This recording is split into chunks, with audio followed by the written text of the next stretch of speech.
Hi everyone, this is Dave from Geekanoids and this is my full review of the HTC Flyer. Now this particular model is the 32GB version, Wi-Fi plus 3G, comes in at £599. The 3G option means that you can put a SIM card in it, so you've got network connectivity whilst you're out and about. You can also get a cheaper 16GB Wi-Fi only version, £479.99. Now this is a really nice device. It's running Google's Android operating system with HTC Sense, and that's their graphical user interface overlaid on top of Google Android. Now if you watch right till the end of this video, you will see little links and clickable boxes on the screen, and you'll be able to look at all of the coverage I've done on this device, and there is plenty to look at. But in this video I want to give you my opinion on the device and just exactly how I've been finding it. Now let's take a look at the physical aspects of the device first. Now it's a 7-inch device. The actual screen resolution is 1024 by 600. 7 inches is a nice size to actually hold and carry around. It's a lot more portable than something like an iPad, but the screen resolution could be a little bit better. But let's have a look at those icons close up, and pretty good. The actual smoothness of text is very good. There's no noticeable jaggies, and the screen looks really nice actually. It's a nice vivid coloured screen, great for viewing back videos and photos, and also nice and sensitive to the touch as well, so it doesn't miss any of your touches. And the Google Android operating system's really configurable, so you can add all of these different widgets to your different home screens, icons, actual moving widgets, live widgets as well that update with various information. So a really nice experience on an operating system front. Now let's go back to the home screen, and I just want to bring into view this little thing here, which is the stylus. Now this is something that you don't normally get with finger-friendly devices, but HTC have tried to take things just sort of one step further by introducing the stylus. I showed you this in another video, and you use it with the note-taking application. You can actually tap it on this icon here and go into notes, and I have found out something extra since doing that video. You can turn it round and actually tap the buttons like so, and then back round to the stylus to actually draw on the screen. So a nice little addition for doing illustrations within notes. Only sort of concern with this is, yes, they do supply a nice case with a little stylus sort of loop on it, but what if you lose this stylus? It's going to cost you probably around about the sort of £30 mark to replace, and will you use it that often? That is my only concern. So anyway, a nice addition, nice idea that they've tried to include something a little bit different. And let's go back out to the home screen. You can see me touching around the bezel here. Let me give you a close-up of that. As well as the actual touchscreen itself, you've got these touch-sensitive buttons for the home, menu, back, and also that stylus area. And if we switch round to landscape mode, the buttons, or the touch-sensitive bezel area, moves round to this side, and we've got the same buttons replicated in whichever orientation you hold the device. That's really nice, like that a lot. Also like the placement of the sleep wake button here, that's really nice. And if I just show you this top edge where the headphone socket goes, audio reproduction through here, very good indeed.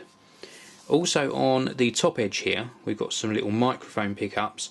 They are super good. You will have seen some video playback when I covered the sort of camera performance of this device, and the actual audio pickup I thought was very good indeed. Around the back we've got the camera that I used for that video as well, and that's a 5-megapixel autofocus camera. Again, very pleased with how that performs, more so in photos than in the actual video picture quality. And down the bottom here are 2 speakers. They're nicely placed. When you're holding the device like this, your fingers don't cover the speakers, so they've thought about the placement of those speakers, so well done to HTC on that front as well. Also this front facing camera, it might only be 1.3 megapixels, but it does perform really well. In fact, if I just pop into here and then into gallery, I can show you a photo that I took with that front facing camera, and I think that is a pretty good photo for a 1.3 megapixel sensor. It's nice and clear, nice colouring. Yes, I had good sunlight out there, but I think that's a very good performance for this front facing camera. And this is not only just for taking photos, but you can get video conferencing apps and use those as well.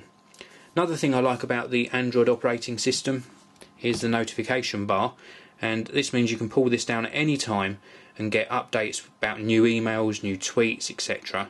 So a really good way of getting those updates. We've also got some sort of shortcuts here to the frequently used applications, so you can quickly access what you've been using previously throughout the day. We've also got a quick settings tab, so we can switch off auto rotation, control the screen brightness, Wi-Fi, set up a Wi-Fi hotspot, mobile network, Bluetooth, or gain access to all of the settings on the device. You'll also see at the top of the screen we have got these notifications here to do with Wi-Fi signal, memory, SIM card, etc. and the current time. We've also got a battery life symbol there, and I've been very impressed with the battery life on this device. It's been performing very well. Easily get a whole day's use out of it, if not more. I would say you're getting between, and it's very hard to quantify because I've only been using this for about a week, but about 10 to 12 hours I would say, if not a little bit more, out of a single charge. Don't hold me to that, because your time usage per charge will vary depending on what you're doing. So if you're using it for watching videos all day, you're going to get a lot shorter battery life. I also like the browsing experience. Again, I showed you that in a previous video. Also like the Gmail app. Love the way Android integrates with Gmail. Of course it would, because they're both Google sort of products. But overall it's a nice device. Its biggest downfall, listen up guys, the biggest downfall on the HTC Flyer has got to be the pricing. As I said, $479.99 for the 16GB Wi-Fi model. That's more expensive than an iPad 2. The actual price of the Wi-Fi plus 3G model, the 32GB model, $599. Again, too expensive. They need to get these sort of competitor tablets priced either the same as the comparable Apple model or a little bit cheaper. After all, this is a smaller screen device. Or they need to add something new to the game.